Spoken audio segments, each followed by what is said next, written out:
Yeah, that was bad. Let's do it again. Let's not talk about that.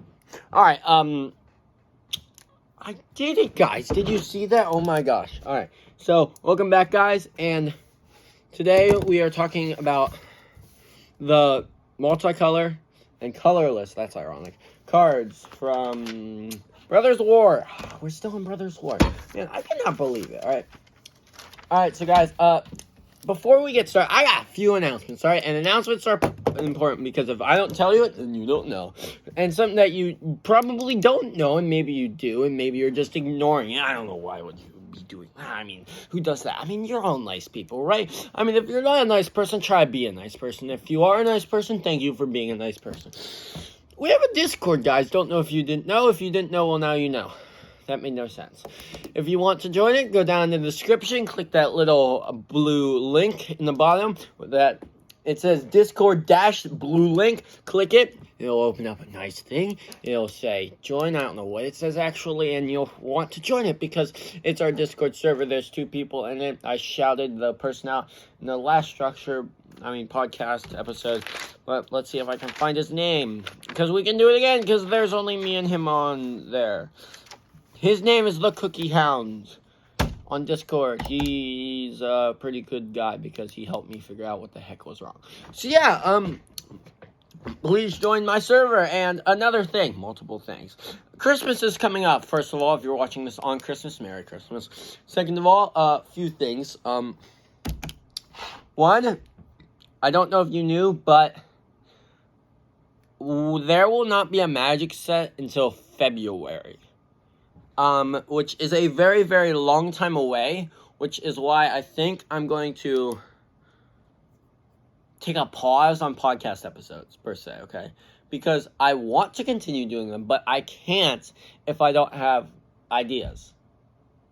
So that's like, here, for an example. So I just picked up a card that I'm sleeving all my decks because I realized in the little one, the last podcast episode that, was it the last one? No, it wasn't. It was 2 podcast episodes, away. It was 2 podcast episodes before that, I realized that I have a horrible system of organizing, so I decided to take up a new one, and it's worked out pretty well. So, yeah, who doesn't want to do that? What was I saying?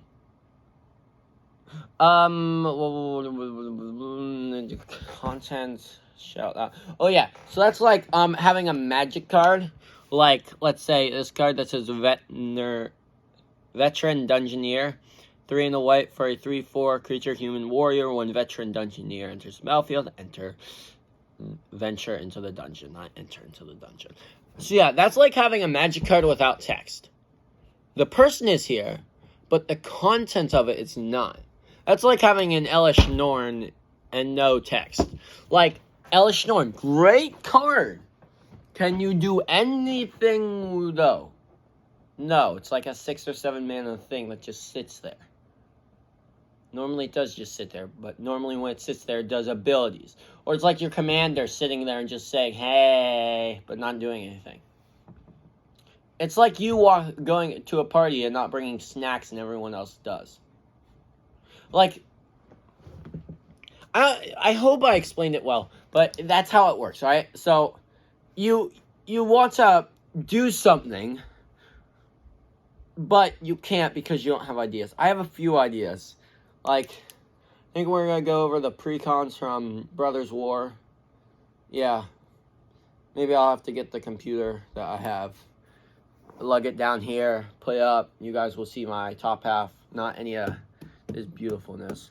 But other news on this channel, not the podcast, but this channel, I will be unboxing stuff on video and pushing it out to you guys so you guys can see what I get. And hopefully, maybe consider getting it if you want to. I don't know.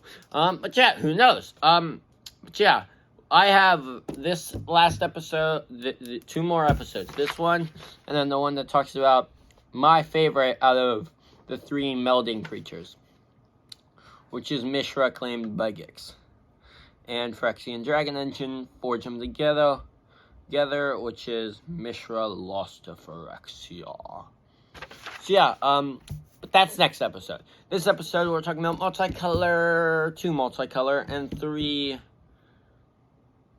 what would you call them? 3 colorless, which is ironic because multicolor, colorless. Yeah. All right. First one.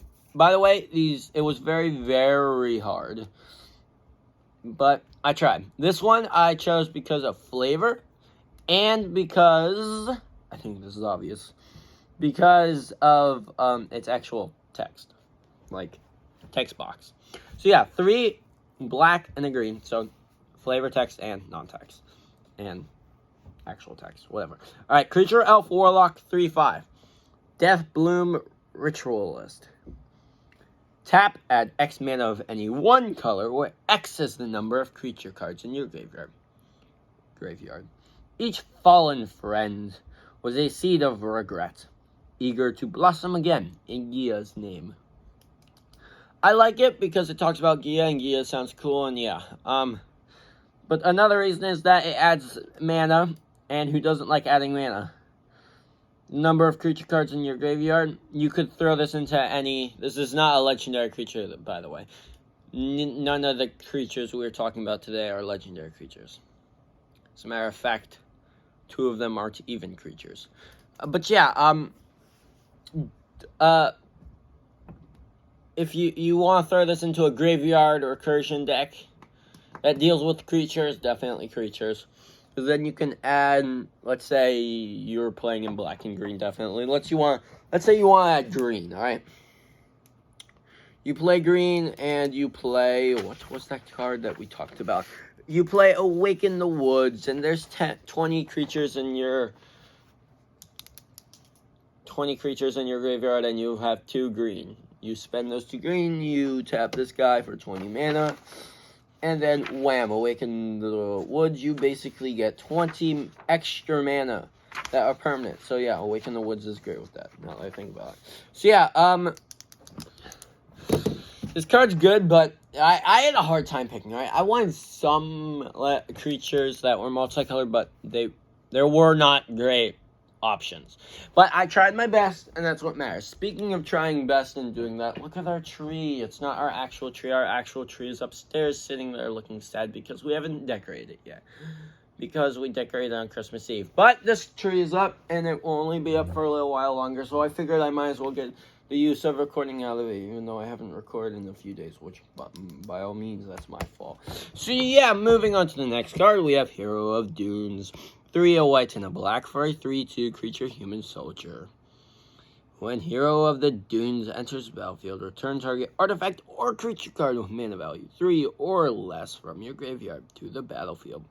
Creatures you control with mana value 3 or less get +1/+0. I won't deny it. I chose this card completely because of its flavor text. History forgot her name, but not her victories. That almost rhymes. But yeah, it's pretty cool. I like that flavor text because it talks about history, and yeah. Hero of Dunes enters the battlefield, return target artifact or creature card with mana value 3 or less. We have a mana value 3 or less coming up, and it's really cool. It's called the Status Coffin. We're going to talk about it, and it's our last card that we're going to talk about. But yeah, this card is pretty good because if you want to get advantage of its first ability and second ability, you want to play some artifacts, but mostly creatures, because then they all get +1/+0. Maybe you can double up on +1 counters, or +1/+1 counters, or something like that. Who knows?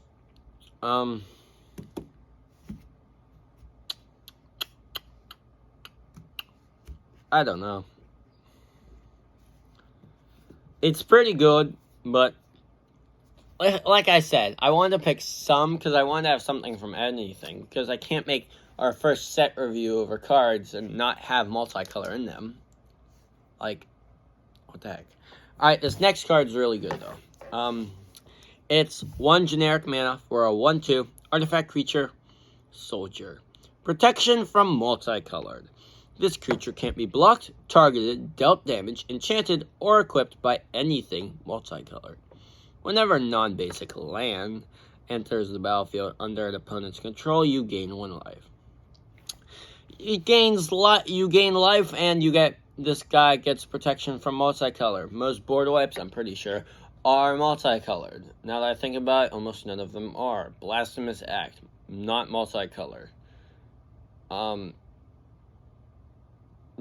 a lot of them. Meteor Storm, not multicolored. Now that I think about it, there aren't that many that are multicolored. But if you want to go up a deck, I mean, it's not like you have a choice if you're at like an LGS or an event, but you want to go up, if you can, a deck that's multicolored, because then this guy's basically indestructible. Like, maybe there's a commander out there who says, not literally, but I want multicolored spells and stuff. Well, then great. There's your multicolored. This guy, you want to go up against this guy. So yeah.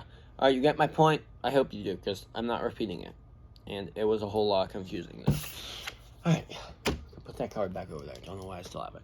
Next card. It's a really good card, but it's really expensive. Our next card, it's called Portal to Phyrexia. One of Magic the Gathering's oldest planes. 9 generic mana for an artifact.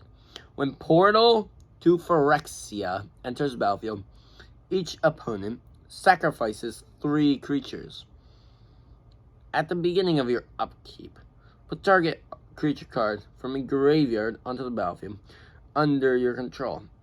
It's a Phyrexian in addition to its other types. After 5,000 years, the nightmare returns. I think this is amazing. Although, when I first saw it, I'm like, oh my gosh, this card is broken. Because when I read it, I thought it said, at the beginning of each upkeep, not of your upkeep. Don't make that mistake. So it says your upkeep, not each upkeep. It said each upkeep, 4 creatures every turn. That's broken. But it's still broken here. It's just not as broken. You basically get to steal your opponent's biggest stuff without any kind of downside, except you have to wait. Which isn't really a bad thing. But think about all the stuff you could see here. You could cheat in any of the, oh geez, what are they called? Give me a second. Eldrazi's, that's what they're called. Or in, a giant dragon, like a Blightsteel Colossus. Infect, who doesn't love that? Or, I don't know. Any big, scary creature that can either wipe the board, like that can either... Any big creature. You pick the creature, and it's big. There are cards that benefit from having opponent's creatures enter the battlefield. For example, there's Brain Stealer Dragon. I have him in the Mind Flayers deck from Commander Legends, Battle for Baldur's Gate. I have him, and ouch, I pinched myself, sorry. Yeah, have him, and he's really good. And he would be good for this scenario because it's his text reads basically that whenever an opponent's creature enters the battlefield under your control, then your opponent gets dealt damage equal to its mana cost, which is really good with Portal to Phyrexia, because you can essentially kill people by stealing their stuff, which who doesn't love that? Which is why I might try to get this card for my Captain Negathron deck. That's what it's called. And then another card, our last card, is called the Status Coffin. 3 generic mana for a legendary artifact. 2, tap, exile the Status Coffin. You gain protection from everything until your next turn. You might be saying, why would I do this? You can't protect from a board wipe. Yes, you can. You can't do a whole lot with this card. Why would I put this in my deck? I could choose 99 other cards. Why this one? Convince me. And I would be like, picture this. How many times have you had cast your commander?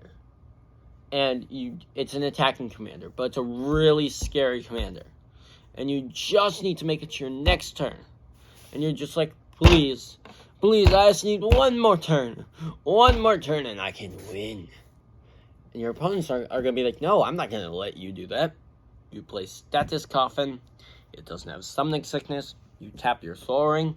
You stab your Status Coffin. You are saved until your next turn. Then they can kill you. Who doesn't love that? Or you have like your giant Eldrazi or dragon or whatever big scary creature or creature that is really important in your deck, and you're like, if this creature got removed, my game is basically over because this creature revolves around my deck. Normally it's the commander, but who knows? And you can be like, wait a second. 2, play Status Coffin for 3, tap your Soul Ring, tap your Status Coffin. Wham! There you go. I am such a genius, guys.